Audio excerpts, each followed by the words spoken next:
പറഞ്ഞോ, എന്ത് പറ്റി? മേഡം വല്ലാത്തൊരു ക്ഷീണം. എത്ര ദിവസമായി? ഒരാഴ്ചയായി.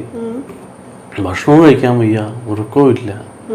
പിന്നെ പോരാത്തിന് ഇപ്പോൾ 2 ദിവസമായിട്ട് മഞ്ഞപ്പും കണ്ടു തുടങ്ങി. കണ്ണിലും അതെ, മുഖത്തിലും അതെ. ഞാൻ ടെസ്റ്റ് ചെയ്തിട്ടുണ്ട്. പ്രത്യേകിച്ച് യാത്രകളോ എന്തെങ്കിലും ഉണ്ടായിരുന്നോ? ആ, ഇപ്പോൾ കഴിഞ്ഞ ആഴ്ച ബാംഗ്ലൂരായിരുന്നു. പുറത്തുനിന്ന് ഭക്ഷണമൊക്കെ കഴിച്ചോ? ഭക്ഷണമൊക്കെ കഴിച്ചു. കയ്യിൽ ടാറ്റു ഉണ്ടല്ലോ, ഇത് എത്ര ദിവസമായി? ടാറ്റു പോകുന്നതിന് മുമ്പായിട്ട് ചെയ്തതാണ്. ഈ അടുത്ത് തന്നെ ചെയ്തത്. ഒരു 1-2 മാസം ആവുമോ? ഇതിനകത്ത് ബ്ലഡ് ടെസ്റ്റ് എല്ലാം മഞ്ഞപ്പുണ്ട്, ലിവർ ഫങ്ഷൻ ടെസ്റ്റ് വ്യത്യാസമുണ്ട്, ബിലിറൂബിൻ 5.6 ഉണ്ട്, എൻസൈംസ് എല്ലാം കൂടുതലാണ്. അതുപോലെ നമ്മൾ ഹെപ്പറ്റൈറ്റിസ് ബി ടെസ്റ്റ് പോസിറ്റീവാണ്. ഒരു പക്ഷേ നമ്മൾ ടാറ്റു ചെയ്തതെന്നായിരിക്കും ഇത് നമുക്ക് കിട്ടിയിരിക്കുന്നത്. അൺസേഫ് ടാറ്റു പ്രാക്ടീസസ് ഒരു റിസ്ക് ഫാക്ടറാണ് ഹെപ്പറ്റൈറ്റിസ് ബിക്ക് കേട്ടോ. എന്തായാലും നമുക്ക് അഡ്മിറ്റ് ചെയ്യാം, എന്നിട്ട് എന്താണെന്നുള്ളത് നോക്കാം കേട്ടോ.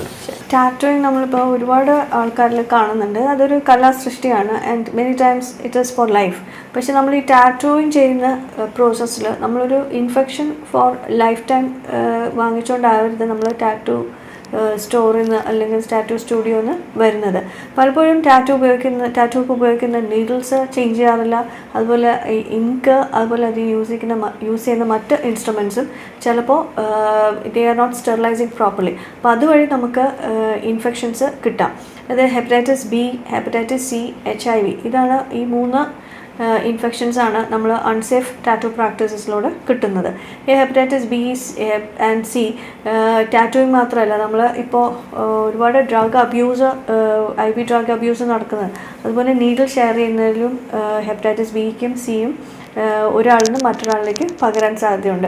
അതേപോലെ തന്നെയാണ് ബ്ലഡ് ട്രാൻസ്ഫ്യൂഷൻസ്. നമ്മൾ സ്ക്രീൻ ചെയ്യാത്ത ബ്ലഡ് ട്രാൻസ്ഫ്യൂസ് ചെയ്യുക, അൺസ്റ്റെറിലൈസ്ഡ് സർജിക്കൽ ഇക്വിപ്മെൻറ്റ്സ് ഉപയോഗിക്കുക, അതുപോലെ അൺപ്രൊട്ടക്റ്റഡ് സെക്സ്, സെക്ഷൽ പാർട്ട്ണറിൽ നിന്ന് ഒരാളിൽ നിന്ന് മറ്റൊരാൾക്ക് പകരാൻ സാധ്യതയുണ്ട്.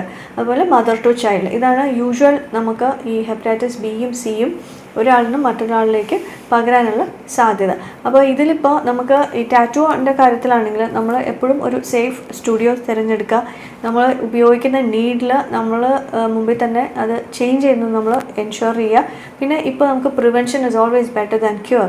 അപ്പോൾ അതിനകത്ത് നമുക്ക് ഹെപ്പറ്റൈറ്റിസ് ബി വാക്സിൻസ് അവൈലബിൾ ആണ്. അപ്പോൾ ഇത്രയൊക്കെ നമ്മൾ ശ്രദ്ധിച്ചിട്ട് വേണം നമ്മളൊരു ടാറ്റു ചെയ്യാൻ.